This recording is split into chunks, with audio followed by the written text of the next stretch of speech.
Hello दोस्तों, स्वागत है आप सभी का इस चैनल में।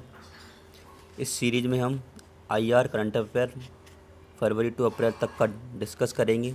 4 से 5 पार्ट में हो जाएगा पूरा डिस्कशन। यह केवल प्रीलिम बेस्ड होगा और हम बेसिस का डिस्कशन ना करते हुए डायरेक्ट फैक्ट का डिस्कशन करेंगे। ओके, चलो डिस्कशन स्टार्ट करते हैं। सबसे पहला टॉपिक है अपना अदर मॉनिटर्ड जुरिडिक्शंस। बस हमको इसमें इतना ध्यान रखना है ये किससे रिलेटेड है। ये FATF से रिलेटेड है। FATF मतलब financial action task force. FATF grey list in media is now formally called other monitored jurisdictions. Okay, Pakistan grey list में है। टोटल 18 कंट्रीज ग्रे लिस्ट में है, उसमें पाकिस्तान भी एक है। और जो ईरान और जो नॉर्थ कोरिया है वो दोनों ब्लैक लिस्ट में है। ब्लैक लिस्ट का मतलब होता है कि उस पर कंट्री पे सैंक्शंस लगना स्टार्ट हो जाते हैं, उस पर कई सारे ट्रेड से रिलेटेड सैंक्शंस लगाए जा सकते हैं। फिर इसके बाद हम डिस्कस करेंगे। हमारा नेक्स्ट टॉपिक है SAARC, south Asian association regional council regional cooperation. इसका इस्टेब्लिशमेंट कब हुआ था? 1985 में ढाका में। इसका जो सेक्रेटेरिएट है वो काठमांडू नेपाल में है। ओके, लास्ट जो सार्क समिट है ना वो 2014 में हुआ था। एंड सब्सिक्वेंट समिट्स को नॉट बी हेल्ड आफ्टर 2016 क्योंकि जो 2016 का समिट है वो पाकिस्तान में होने वाला था, लेकिन जैसे पता है हमको पठानकोट और उरी का अटैक हो गया था, इस वजह से 2016 में अपना समिट नहीं हो पाया ऑर्गेनाइज। ओके, चलो देख लेते हैं एक बार सार्क में कौन कौन सी कंट्रीज़ हैं। सिंपल है, सबको पता होता है कौन कौन सी कंट्रीज है सार्क में। एक तो अपना अफगानिस्तान है, पाकिस्तान है, नेपाल है, इंडिया है, भूटान है, बांग्लादेश है, श्रीलंका है, मालदीव्स है। टोटल 8 कंट्री हैं। लेकिन इसमें ध्यान रखने के वाला ये है, कई बार छोटी सी गलती हो जाती है। कई बार हम म्यांमार को ही मान लेते हैं कि म्यांमार भी एक सार्क कंट्री है, लेकिन म्यांमार सार्क कंट्री नहीं है। म्यांमार एक साउथ एशियन कंट्रीज है। म्यांमार एक साउथ ईस्ट एशियन कंट्री है, साउथ ईस्ट। ओके, इसके बाद नेक्स्ट टॉपिक है अपना BBIN एग्रीमेंट।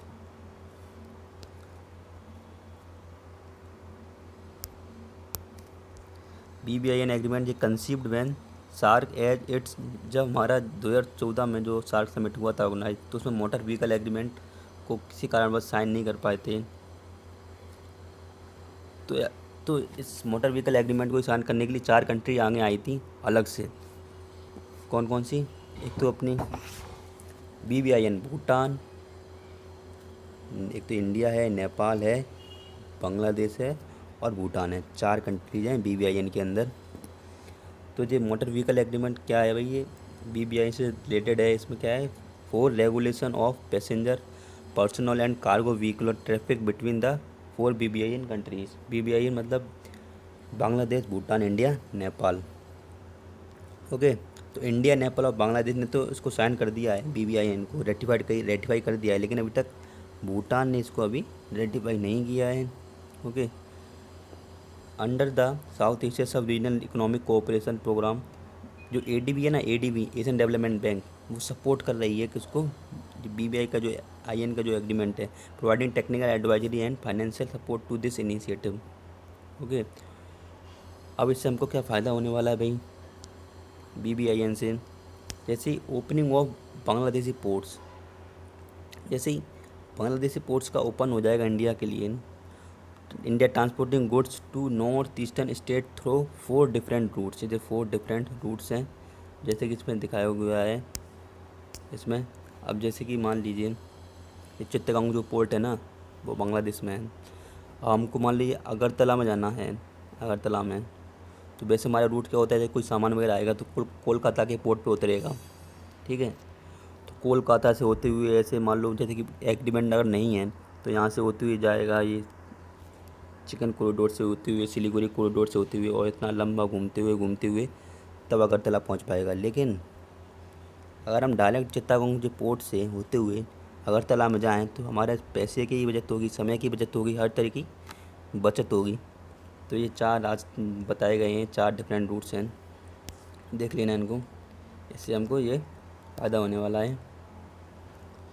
ओके, इसके बाद अपना नेक्स्ट टॉपिक है CDRI, coalition for disaster resilient infrastructure. ये क्या है ये CDRI? तो CDRI भाई अनाउंस बाई PM मोदी के द्वारा अनाउंस किया गया था। कब किया गया था ये? At the UN climate action summit 2019 held in USA। Okay, तो इसमें अभी कंटेस्ट क्या है? इसमें कंटेस्ट ये है कि UK has confirmed as the first co chair of governing council on the Indian global, जो CDRI है ना, coalition for disaster resilient infrastructure, उसमें। तो CDRI को chaired by India and a representative of another nation government, rotation every 2 years। अब CDRI में कौन कौन से मेंबर इंक्लूड्स हैं? फाउंडिंग मेंबर तो ये दिए हुए हैं, फाउंडिंग मेंबर्स, और जो मेंबर्स हैं उनको डिस्कस करेंगे नीचे। It is an voluntary international grouping linking government, UN agency, banks, private sector groups and academia to develop the resilience of infrastructure system to climate and disaster risk. Okay, ये एक important point है films के हिसाब से। It is the second major coalition launched by India outside the UN after the international solar alliance. International solar alliance के बाद ये दूसरा ऐसा ये आउटसाइड द UN ये एक मेजर कोलिशन लॉन्च किया गया है इंडिया के द्वारा, ठीक है ना। जो इंटरनेशनल सोलर अलायंस है उसका जो हेडक्वार्टर है वो गुरुग्राम में है, और जो इसका हेडक्वार्टर कहाँ पे? न्यू दिल्ली में। CDRI का हेडक्वार्टर न्यू दिल्ली में है। जब CDRI साइन किया जा रहा था तब वर्ल्ड बैंक और ग्रीन क्लाइमेट फंड ने भी इसको सपोर्ट किया था, CDRI को, ठीक है। इसमें देखते हैं कौन कौन सी कंट्रीज़ हैं। तो 15 कंट्रीज़ हैं इसमें। हमको ये ध्यान रखना है बड़ी बड़ी कंट्रीज कौन कौन सी हैं और कौन कौन सी नहीं हैं। जैसे कौन कौन सी हैं, जैसे कि यूनाइटेड स्टेट्स है, यूनाइटेड किंगडम है, ऑस्ट्रेलिया है ना, इंडिया है, भूटान है। इंडिया ने तो बनाया ही है। जब को सबसे बड़ी बात है हमको देखना है इसमें कौन कौन सी कंट्रीज नहीं हैं। नहीं होना ये अच्छे से याद रखा जा सकता है। जैसे कि इसमें कौन कौन सी कंट्रीज नहीं है बड़ी बड़ी, जैसे कि चाइना नहीं है इसमें, रसिया नहीं है, साउथ अफ्रीका नहीं है, ब्राज़ील नहीं है। एलिमिनेशन मेथड में काफ़ी काम आएगा अगर तुम्हें पता होगा कि कौन कौन सी कंट्रीज नहीं हैं। दोबारा देखते हैं कौन कौन सी नहीं है इसमें कंट्रीज।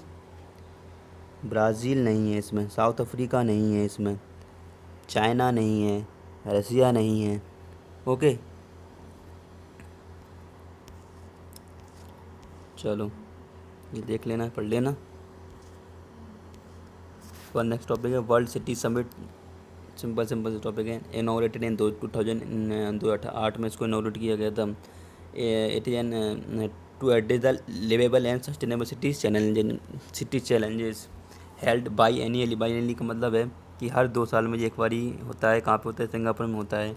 ऐसे ही ये अपना next topic 3C initiative. 3C initiative में जो EU की 12 कंट्रीज है ना, EU की, यूरोपियन यूनियन की, उसके जो 3C हैं, कौन सी? एड्रियाटिक सी, बाल्टिक सी और ब्लैक सी। इनके चारों तरफ जो यूरोपियन कंट्री जाती है ना, उनका 3C इनिशिएटिव है। इस बार न्यूज़ में क्या होता है ये, क्योंकि reschedule due to spread of कोविड-19 की वजह से ये रीशेड्यूल किया गया, इसका समिट ऑर्गेनाइज नहीं हो पाया है। अब इसमें इम्पोर्टेंट ये है कि हम देख लेते हैं कि भाई एड्रियाटिक सी, बाल्टिक सी और ब्लैक सी की लोकेशंस क्या हैं। ये UPSC कई बार ऐसे क्वेश्चन पूछती रहती है, बहुत ही इंपॉर्टेंट है ये। देखते हैं भाई ब्लैक सी।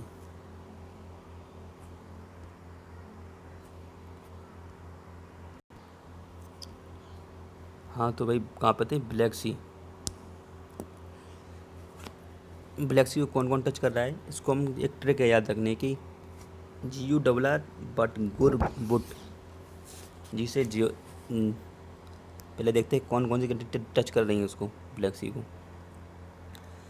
सबसे पहले यूक्रेन है, रसिया है, जॉर्जिया है, टर्की है, बुल्गारिया है, रोमानिया है। रोमानिया, बुल्गारिया, टर्की, जॉर्जिया, रसिया, यूक्रेन, ये इतनी कंट्रीज को टच करती हैं। ये ट्रिक है, गुड ऊपर दे लिखी हुई है, देख लेना, सिंपल सी। इसके बाद तुम डिस्कस करते हैं कि बाल्टिक सी की लोकेशन। बाल्टिक सी कट को कौन कौन टच करता है? जो ऊपर एकदम है ना, नॉर्वे, स्वीडन, फिनलैंड, तो एकदम ऊपर की तरफ यूरोप में, तो ये स्वीडन टच करता है, फिनलैंड टच करता है। इधर रशिया का इधर इधर छोटा सा पोर्शन है रशिया का, ये रशिया भी टच करता है, इधर से रशिया टच कर रहा है। Estonia, Latvia, Lithuania, Poland, Germany, Denmark, ये बाल्टिक सी को टच कर रहे हैं। इसके बाद नेक्स्ट देख लेते हैं एड्रियाटिक सी को कौन कौन सा कंट्रीज टच करते हैं। जो एड्रियाटिक सी है ना, उसकी लोकेशन ध्यान से थोड़ा देखो। वो इटली वाला पूरा जो एरिया है ना, इटली के वाला पूरे एरिया वहाँ पास से पड़ती है, इटली की भी जो पड़ती है, इटली के पास में एड्रियाटिक सी पड़ती है। तो एड्रियाटिक सी को कौन टच करता है? एक तो इटली है, स्लोवेनिया है, क्रोएशिया है,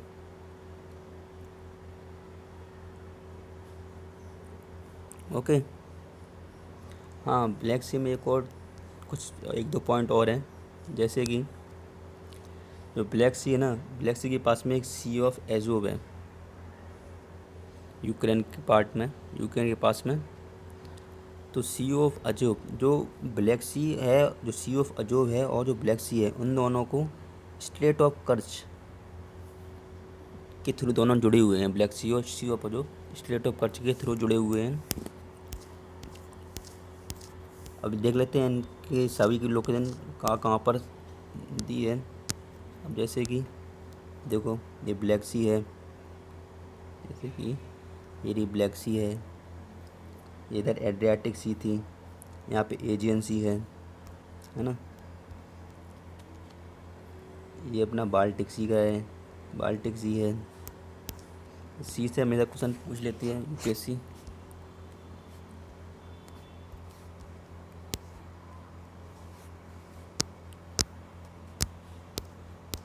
देखते हैं 6+2+1 ग्रुप क्या है ये।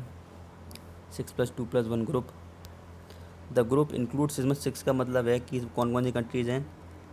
चाइना है, 6 का मतलब है China, Iran, Pakistan, Tajikistan, Turkmenistan and Uzbekistan.